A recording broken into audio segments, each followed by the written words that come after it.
Things that I wished I would have spent money on earlier in my studio build. If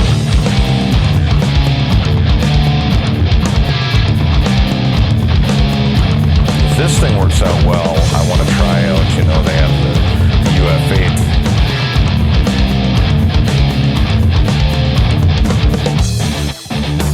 I'm Steve Irby in beautiful Sheboygan, Wisconsin. If we take a look, you'll notice, looks like a pedal board, right?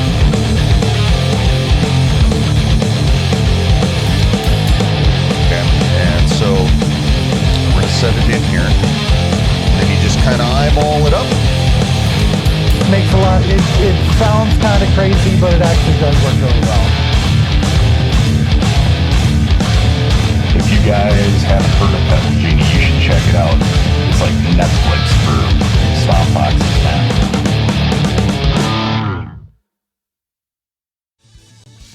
Alright guys, so Behringer headphone solution. That's what I'm getting at today, okay?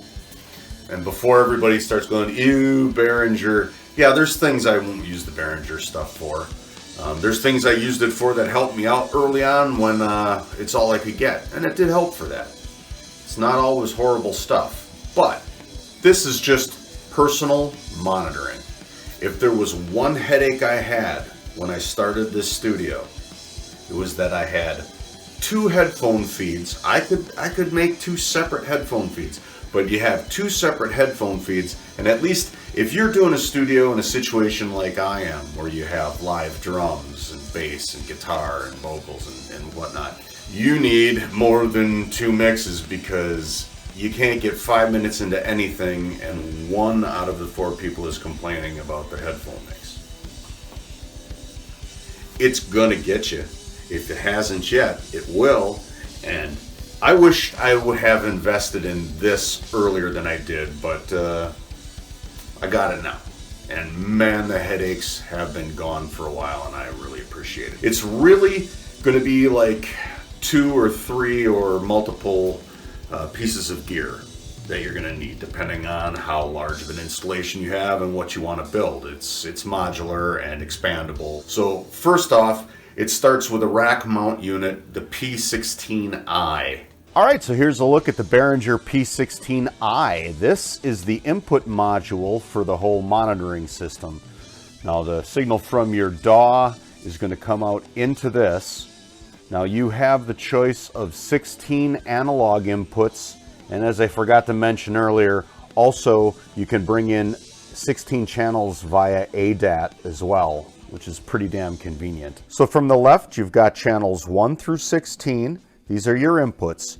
Each channel has its own input sensitivity switch, which ranges from -10 dBu, 0, +4, all the way up to +22 dBu. Above each of these input sensitivity controls, you have an LED, a green which shows that you have signal coming through, and there's also a red LED that flashes when it clips. To the right of that, you've got your 6 Ultranet outputs, which are Ethernet jacks that connect to the P16M headphone mixers. Now each of them carries power over Ethernet, so you don't have to worry about the wall wart power adapter. It's a definite bonus. These 2 amber lights right here, those indicate that you have proper input from your digital signal over ADAT. So each light is for a bank of 8. You can see I got 16 channels of ADAT coming in. That means I'm freeing up all those analog outputs on my interface for outboard gear. Yay, back to the bonus. To the right, you can see you've got a bank of LEDs here. All of the green LEDs correspond to an Ultranet output. So if one's lit up, that means there's a unit attached and powered up. To the right, you've got a red light indicating the power is on, and next to that, the switch. And that pretty much wraps up the P16i input module. So it runs into this, which is the P16M, the personal monitor. So you're going to want one of these for each person that is in the band or needs to monitor at that point in time, right? Okay, here we have the P16M. This is the headphone mixer unit. You can see along the bottom here you've got your 16 inputs. that you can select individually to modify as you wish. Here you have the main. That's your overall volume, your overall pan, you know, above and beyond everything individually. Up top, you've got your output with a level control and a limiter you can dial in to save your ears if things are getting a little dicey. An equalizer so you can fine-tune your monitoring situation. And then you've got grouping, linking, and memory controls over here. If I'm being honest, I don't really use this much in my situation, but it's nice to have it. You've got panning for each channel. You've got solo and mute functions. So let's see if we bring up the level here a little bit. Okay. If I wanted to mute, it'll mute as many channels as I want.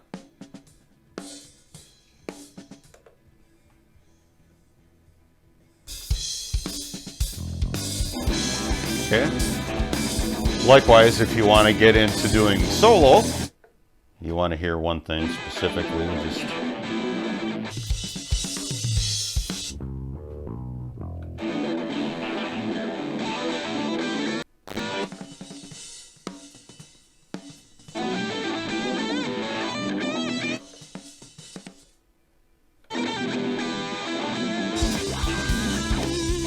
again, here's the main control. So that's the overall for the whole kahuna. So you start by dialing in with your buses to get a general feel for where your mix is. Guitars, bass. You know, and obviously whether you're playing bass or playing guitar or you're playing the drums, you can get the level where you need to have it while you're laying your tracks or just rehearsing or whatever the deal is, right? So you get happy with it, but you need to hear a little bit more of the one guitar, so you come in, just fine tune that in. So you can bring him in. Maybe that's not the problem. Maybe it's just you're having a hard time separate, so you can just pan them separately. So this guitar will bring over here, and this guitar will bring over here.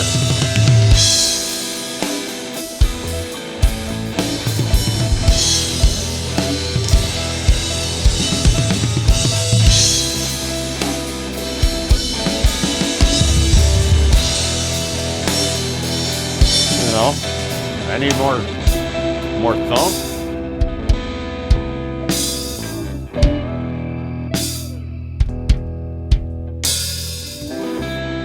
You know, you get the gist. If things get too hairy, you've got your limiter. You can dial that in. And it'll cut off the peaks. Save your ears.